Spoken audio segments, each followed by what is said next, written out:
কি সুন্দর একেবারে মানে মেশিন নিয়ে বসে সকালে উঠে ঘুম থেকে উঠে সুন্দর করে এসে দোকানটা খুলে শুরু করে দিয়েছেন। সরকারের কাছে এটা স্পেশাল লাইসেন্স চান, স্পেশাল একটা অনুমোদন নেন যে আপনি মন মতো এগুলির দাম বসাবেন। এই যে এটা কি মেড ইন জিঞ্জিরা নাকি এটা মেড ইন ইউএসএ না মেড ইন ইউকে, এটা আপনি কিভাবে বুঝবেন? এটাতে ডাবল স্টার করেছেন কেন? প্রথমে আসলে একটা উপর আর একটা লাগিয়েছেন। হ্যাঁ, ওনার কাছে তো মেশিন এখানেই আছে, মন মতো দিবে সকাল বিকাল, সমস্যা তো নাই। এটা ঘষা মাজা হয়েছে স্পষ্ট বোঝা যাচ্ছে, না বোঝার তো কিছু নাই। আর এটা প্রোডাক্ট বের করতে দেখা যাচ্ছে যে সেপ্টেম্বর 2024-এ মেয়াদ শেষ, October November December January February March 6 মাস হয়ে গেছে। হ্যাঁ, এগুলো বলা আছে না, সিটাফিল এগুলি করেন আপনি, এগুলি বলে রেখেছেন যে মেয়াদ উত্তীর্ণ ভাবে কি করতে হবে, এগুলো আপনি করেছেন।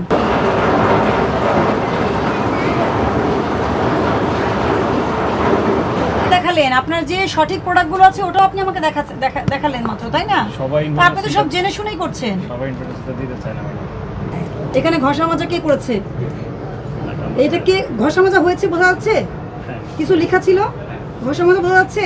এই যে এটা হচ্ছে ডেট অফ এক্সপায়ারি, এটা চিহ্ন, ডেট অফ এক্সপায়ারি চিহ্ন, এটা ঘষা মাজা করে উঠিয়ে ফেলা হয়েছে। আপনি করেননি, আপনার কাছে টাকা পেয়েছি, আপনিই করেছেন। একনল হ্যান্ড ওয়াশ 100% প্যারাবেন ফ্রি, তাই নিরাপদ হাতের জন্য আস্থা রাখুন একনলে। কেন এটা কেন করেছেন দেখেন? এই যে স্টিকার দিয়েছিল যে একটু উঠায় বলছে, স্টিকার তুলে নিজের স্টিকার লাগাবে, এই কারণে 1950 টাকা লাগিয়ে দিয়েছে। ওটা ডেট অফ এক্সপায়ারি উঠায় বলছে। স্যার এটা অ্যাকচুয়ালি 24 সালে মেয়াদ শেষ হয়ে গেছে, এই তাই তো দেখা যাচ্ছে। মোবাইল নাম্বার এটা তুলে ফেলেছে, এই 24 সাল স্যার, লাইট পড়লে বোঝা যাবে না স্যার। এই যে 24, আচ্ছা ভিতরটা এটা কি সেখান থেকে আনছেন তুমি? এই যে দেখেন, এই যে দেখেন এক্সপায়ারি সেপ্টেম্বর 2024। হ্যাঁ, কেন আপনি খেয়াল করবেন না কেন? এখানে তো এই যে দেখাই আছে, আপনি উঠে গেছে, এটা দেখা যাচ্ছে না? এই যে ঘষে উঠে ফেলেছে। এই ধরনের বিজনেস করেন, দেখেন আপনি। এটা ঘষা মাজা হয়েছে স্পষ্ট বোঝা যাচ্ছে, না বোঝার তো কিছু নাই। আর এটা প্রোডাক্ট বের করতে দেখা যাচ্ছে যে সেপ্টেম্বর 2024-এ মেয়াদ শেষ, October November December January February March 6 মাস হয়ে গেছে। হ্যাঁ, এগুলো বলা আছে না, সিটাফিল এগুলি করেন আপনি, এগুলি বলে রেখেছেন যে মেয়াদ উত্তীর্ণ ভাবে কি করতে হবে, এগুলো আপনি করেছেন। আপনার প্রতিষ্ঠান 1950 টাকা দিয়ে মানুষ 6 মাস আগের মেয়াদ উত্তীর্ণ ব্যবহার করবে। ডেইলি হাইড্রেটিং ময়েশ্চারাইজার, হ্যাঁ, আবার দাম বসাইছেন 1950। দাম বসানোর সময় তো মানুষ দেখে যে এটা যে ওইখানে যে করা ঘষা মাজা করা। এই আপনি সালাম ব্যবস্থা নেন, মনে আছে? প্যাকেট থেকে তুলে মানে বিক্রয় হয়ে গেলেই বলবেন যে আপনারা দায়ী না, এই কারণে শুধু প্যাকেটটা চেঞ্জ করে তুলে ফেলেছেন, তখন কাস্টমারের উপরই দোষটা পাবেন। আরেকটা তো পাবেন আপনাদের বিরুদ্ধে এমন কমপ্লেইনই তো আসে। আবার বলে আরেকটা তো পাবেন, আরেকটাতে পাওয়ার প্রয়োজন আছে না? এটা আমার সবচেয়ে বড়, আরেকটাতে কি পাওয়ার প্রয়োজন আছে? হ্যাঁ, এটা আমার অপরাধ স্বীকার করছেন, এটা আমার অপরাধ। এই প্রসিকিউশন লিখছো? কি লিখছো? এই যে ডেট এক্সপায়ার্ড হয়ে গেছে, এটাকে ঘষা মাজা করে উঠিয়ে এটা 6 মাস আগে মেয়াদ চলে গেছে। কোথায় প্রোডাক্টটা? ওটা সাইন করে দেন আপনি দ্রুত। সালাম 51 ধরাই দেন, 51 ধরে ম্যাডাম কোনো কথা বলবেন না। ইনশাআল্লাহ এরকম সুযোগ কত দিবেন বলেন। আপনি বলুন। এই ধরনের প্র্যাকটিস আপনাদের মানে আপনাদেরকে আসলে এটা আপনার এখানে একটা পেয়েছি মানে এখানে একাধিক আছে। আমি আমার অপরাধ স্বীকার করতেছি, কিন্তু এরকম আর পাবেন না, এখন আর পাবেন না। এটা আমাদের বাই চান্স আমার স্টাফের মিস্টেক হইতে পারে, কোম্পানি 6 মাস ধরে মিস্টেক হয়ে যাচ্ছে। এটা স্যার এই বললাম যে একটা পিসি পাইছেন আর পাবেন না। আমার মনে হয় যে আপনি পুরো দোকান সার্চ করে আপনাকে ভোক্তা অধিকার সংরক্ষণ আইন 2009 এর 51 ধারা অনুযায়ী 30,000 টাকা জরিমানা আরোপ করা হলো। এই জরিমানা এখন পরিশোধ করবেন এবং মুচলেখা দিবেন। ভবিষ্যতে যদি কোনোদিন আর আপনার কাছে এরকম কোনো অপরাধ পাওয়া যায়, আপনি এই প্রাইস গান আমরা সিজ করলাম, প্রাইস গান সিজ কর, প্রাইস গান সকল প্রোডাক্ট সিজ করার কথা। আপনার এখানে আইনের বাইরে যত প্রোডাক্ট আছে আমরা সিজ করছি না, আপনি সব ফেরত দিয়ে যে আমদানিকারক তার কাছ থেকে প্রোডাক্ট আনবেন। বুঝাইতে পারছি? আমদানিকারক স্টিকারই এমআরপি থাকবে, আপনি তো এমআরপি দিতে পারেন না। আর আপনি মেয়াদ তুলে নতুন করে মেয়াদ লাগেও বিক্রি করতে পারবেন না। এগুলো তো যারা ক্রয় করবে তাদের তো ক্ষতি আছে, স্বাস্থ্যের ক্ষতি আছে না? তাহলে কেন আপনারা সেগুলো করতেছেন? কি সুন্দর একেবারে মানে মেশিন নিয়ে বসে সকালে উঠে ঘুম থেকে উঠে সুন্দর করে এসে দোকানটা খুলে শুরু করে দিয়েছেন।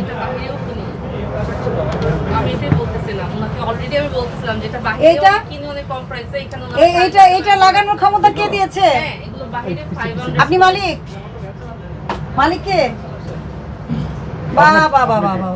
উনি এত সুন্দর করে মেশিন নিয়ে বসে একেবারে প্রাইস দিয়ে দিচ্ছেন না?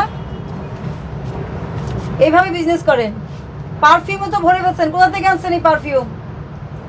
কোথাকার পারফিউম আনেন? ইম্পোর্টারকে দেখে নি আগে, নির্বাক হয়ে বের গেলেন করেন। কেন? নির্বাক হয়ে গেলেন কেন? যেটা সত্য সেটা বলবেন। কথা বলেন। আপনি বুঝেন কি বুঝেন না? উৎপাদনকারী অথবা আমদানিকারক মূল্য দিবে। আপনি একটা প্রাইস গান কিনে সুন্দর মতো বসে বসে মন মতো লাগাচ্ছেন নাকি দাম? এইসব প্র্যাকটিস কেন করেন? জানেন কি না? হ্যাঁ বা না? এই যে বার করে আসেন না তো, বার করে আসতেছেন না তো। এগুলো সব ফেক প্রোডাক্ট। এদিকে আসেন। এই যে বারকোড দিয়েছে না, দেখেন তো আপনি নিজে স্ক্যান করে পান কিনা কিছু। আমদানিকারকের আছে। আরে আপনি ওটা বাদ দেন, আমদানিকারক তো আছে, এটা স্টিকার তো আপনি এখানে বসে এক স্টিকার লাগাচ্ছেন দেখাই যাচ্ছে, তো ওইটা যে আপনি লাগাননি তার কি গ্যারান্টি? আপনি বারকোড আছে, বিদেশি যেগুলো ব্র্যান্ডেড প্রোডাক্টে বারকোড থাকে, আপনি বারকোডটা স্ক্যান হয় নাকি সেটা দেখেন। তো সব আপনার, আপনি ওনাদেরকে দিয়েছেন। এই যে এটা কি মেড ইন জিঞ্জিরা নাকি এটা মেড ইন ইউএসএ না মেড ইন ইউকে, এটা আপনি কিভাবে বুঝবেন? এটা ইম্পোর্টার না থাকলে তো এটা যে কোনো কিছু হতে পারে। কেন বলেন? কারণ আমরা সবাই বিদেশি জিনিস ব্যবহার করে কি করি, কৌটা বিক্রি করে দেয়। এটা আমাদের দেশের মানুষের সাধারণ কালচার। যতই বিদেশি ভালো প্রোডাক্ট ইউজ করুক লেখা থাকে কিন্তু ব্যবহার করার পর এটা নষ্ট করে ফেলবেন। কিন্তু সবাই কি করে, কেজি ধরে বিক্রি করে, করে না? পারফিউমেরটাও করে, এই শ্যাম্পুগুলোও করে, এবং এগুলোই কিন্তু রিপ্যাক হয় কোথায়? কেরানীগঞ্জে, জিঞ্জিরায়, ধোলাইখালে হয়। তাহলে এগুলো তো তারা ওখান থেকে পায়। তা আপনি এগুলো যদি ইম্পোর্টার, আমরা যদি ইম্পোর্টারের সিল না থাকে, ইম্পোর্টারের পরিচয় না থাকে, তাহলে আমরা দুইটা কাজ হতে পারে। একটা হতে পারে লাগেজে আসছে, আর একটা হতে পারে নকল। আপনি যদি ইম্পোর্টারের কাছ থেকে নিতেন, এটা ইম্পোর্টার সুন্দরভাবে এটার প্রোডাকশন, ডেট অফ এক্সপায়ারি ওগুলো ইয়েতেও থাকে, আপনার এলসির মধ্যেও থাকে, এলসিতেও থাকে, এবং যে টেস্টগুলো করে, হ্যাঁ সেটা হোক, সেটা হোক। আমরা তো এটাই আপনি এটা জানলে তাহলে আর আপনার এই চাকরি করার দরকার নাই। এটা 5 বছর, এটা 5 বছর পর, এটা 5 বছর রেখে দিলে কি হবে? এটা 5 বছর কি রাখতে পারবে মানুষ? ওপেনিংয়ের পর মানে কি, এটার যদি ডেট তার 4-5 বছরও থেকে থাকে, বাট ওপেন করে ফেললে এটা 3 মাসের বেশি কেউ ইউজ করতে পারবে না। ওটা হচ্ছে ইউজের টাইম। কিন্তু আপনি এটা কতদিন রাখবেন আপনার দোকানে? আপনি এটা কতদিন রাখতে পারবেন? 10 বছর কেউ রাখতে পারবে? 15 বছর? আপনি যেটা বলেছেন সেটা সকল কসমেটিক্সের গায়ে লেখা থাকে 12 মাস, অনেকটা 36 মাসও থাকে অনেক জায়গায়, দেখবেন মাউথ ওপেনিং করার পর ওটা হচ্ছে একটা থাকে যে ব্যবহার। কারণ কি, যখন এটা মুখ খুলে ফেলে তখন তো ওটা আসলে এনভায়রনমেন্টের সাথে ওটা আসলে কতদিন লাস্ট করবে, ওটার কোয়ালিটি সেজন্য ওটা দেওয়া থাকে। কিন্তু প্রত্যেক মোড়কজাত পণ্যেরই তো ডেট অফ এক্সপায়ারি থাকবে। এগুলো কি, এগুলো এগুলো আচ্ছা, এগুলো কি মাত্র এসেছে তাই তো? হ্যাঁ, তো এগুলো যে মাত্র এসেছে, এটা কে নিয়ে আসছে এই প্রোডাক্টগুলো আপনার জন্য? দিয়ে গেছে। দিয়ে গেছে? ক্যাশ মেমো দেখেন।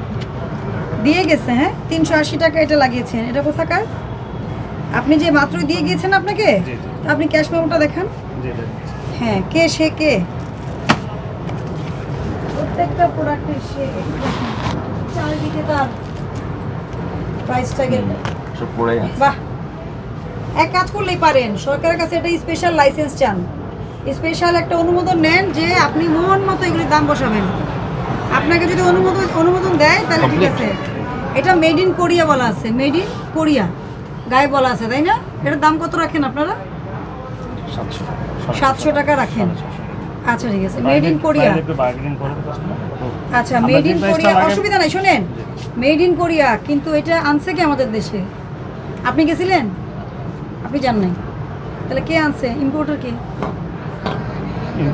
যারা দিয়ে যায় তারা ইম্পোর্টার দেয় না। দেয় না, আর আপনি কি করেন? ওটাই বিক্রি করেন, তাই তো? ইম্পোর্টারের সিলটা কি থাকতে হবে না থাকতে হবে না? মানে এটার পরিচয় এখন, এটা তো আমরা শোনেন, খালি চোখে দেখে যদি প্রসিকিউশন লিখে ফেলেন, এটা একটা বিষয়। খালি চোখে দেখে তো আমাকে বুঝতে হবে প্রথমে। আমি তো এখনই ল্যাব টেস্টে পাঠাচ্ছি না, অথবা আপনার আমাদের ইনস্ট্যান্ট এগুলো সুযোগ থাকে না। তখন আমরা কি দেখি, আপনার এটা যেমন স্ক্যান করে পাওয়া গেছে যে এটা ওয়েবসাইটে এবং সরাসরি গিয়েছে, এখানে তো এমন কোনো সুযোগও নয় যে এটা স্ক্যান করে আমরা দেখব। এটা আপনি দেখেন, কি দেখা যায়? এটার আপনার যে ডেট অফ ম্যানুফ্যাকচার আছে, হ্যাঁ, এটা কতদিন থাকবে, এটা কোথায় লেখা আছে? থাকে যে হয়তো 2 ইয়ার্স বা 3 ইয়ার্স।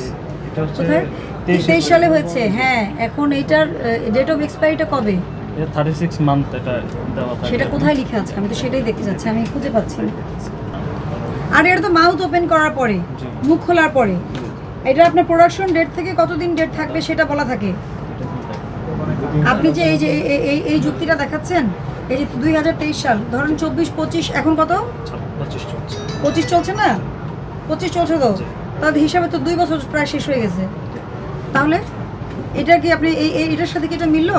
এটা হচ্ছে মাউথ ওপেন করার পরে। ডাবল স্টিকারও করা যায়। দেখেন তো দাম বাড়াইছে। এটাতে ডাবল স্টিকার করেছেন কেন? প্রথমে আসলে একটা উপর আরেকটা লাগিয়েছেন। হ্যাঁ, ওনার কাছে তো মেশিন এখানেই আছে, মন মতো দিবে সকাল বিকাল, সমস্যা তো নেই। হ্যাঁ ঠিক আছে, প্রোডাকশন আর এক্সপায়ারি না থাকলে আপনি কিভাবে ইউজ করবেন? আমরা অনেক জায়গায় যে এই ফেস মাস্ক আপনাকে বোঝায় গেলে হবে কি কোনটা? ওই যে আজগুবি কথা আমাদেরকে বলছেন, মানে অযৌক্তিক কথাবার্তা বলবেন না। বিশ্বের অনেক দেশে প্রোডাকশন আর এক্সপায়ারি ডেট প্রয়োজন হয়, আমাদের স্ক্যানার দিয়ে আমরা স্ক্যান করি, কিন্তু আমাদের দেশে বিএসটি এর যে মোড়কজাত পণ্যের যে আইন, ওই আইনটা দিয়েই এই দেশে প্রোডাক্ট চলতে হবে। সব দেশে কিন্তু এক আইন থাকে না, কারণ ওই দেশের আসলে বিভিন্ন দেশে যা যেখানে প্রয়োজন নাই ওখানকার টেম্পারেচার ডিফারেন্ট, ওখানকার প্রোডাক্ট অনেক দিন টেকে, অথবা ওই দেশের বিজনেসের এমন একটা ট্রাস্ট ওনারা গিয়েছে। আমাদের দেশে তো ডেট চলে গেলে মুছে ওটা উঠে নতুন ডেট দিয়ে দেয়।